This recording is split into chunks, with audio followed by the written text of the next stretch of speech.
خدا کی طرف واپسی۔ نقصان کو جس جگہ سے بھی روک دیا جائے اچھا ہے۔ اپنی زندگی کے سیدھے راستے سے جو بھی ہٹتا ہے وہ اپنے کمال اور بلندی کی طرف جانے کے بجائے اپنی بربادی کی طرف بڑھتا جاتا ہے، فائدے کے بجائے نقصان کی طرف قدم بڑھاتا ہے، اور ہر لمحے زندگی کی بازی ہارنے کے کگار پر ہوتا ہے۔ انسان جب کبھی بھی ایسے راستے میں پھنس جائے اور اپنے آپ کو ایک بند گلی کے اندر قید محسوس کرنے لگے تو اسے چاہیے کہ خدا کی بنائی ہوئی فطرت کے نورانی راستے کی طرف واپس آ جائے تاکہ اپنی پچھلی غلطیوں اور کمیوں کی بھرپائی کر سکے۔ توبہ یعنی گناہوں اور نافرمانی سے نکل کر خدا کا حکم ماننے اور اس کی اطاعت و فرمانبرداری کی طرف آنا۔ توبہ یعنی گناہوں سے نکل کر تقوی و ایمان کی طرف آنا۔ توبہ یعنی بے دھیانی اور غفلت سے نکل کر شعور اور سمجھداری کی طرف آنا۔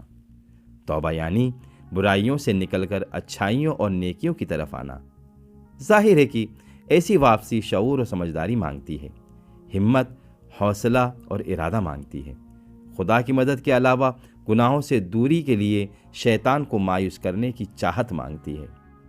اس طرح نتیجہ یہ نکلتا ہے کہ توبہ کا مطلب صرف زبان سے کہہ دینا نہیں ہے، بلکہ گناہوں سے دلی نفرت کے علاوہ گناہوں کو چھوڑ دینے کا پکا ارادہ بھی ہونا چاہیے۔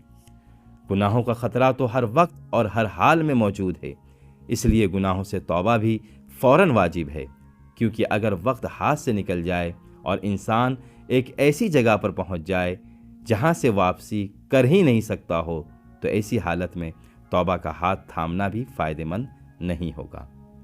جیسا کہ قرآن میں لکھا ہے، توبہ ان لوگوں کے لیے نہیں جو پہلے برائیاں کرتے ہیں اور پھر جب موت سامنے آ جاتی ہے تو کہتے ہیں کہ اب ہم نے توبہ کر لی ہے۔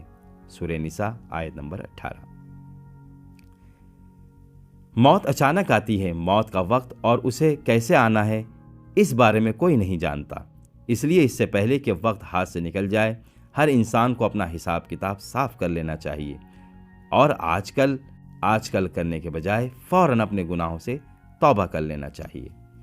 حضرت علی علیہ السلام اپنی وصیت میں اپنے بڑے بیٹے امام حسن علیہ السلام سے کہتے ہیں، تم وہ ہو جس کا موت پیچھا کیے ہوئے ہے، جس سے بھاگنے والا چھٹکارا نہیں پاتا، کتنا ہی کوئی چاہے اس کے ہاتھ سے نہیں نکل سکتا، اور وہ بہرحال اسے پا لیتی ہے۔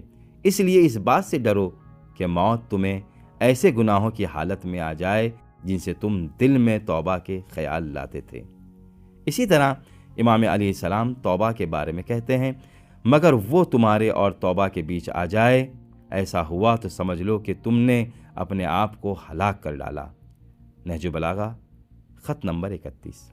اگر ہم خدا کی پاکیزگی اور اپنی فطرت کی طرف پلٹ جائیں تو خدا تک پہنچنے کا راستہ آسانی سے مل جائے گا۔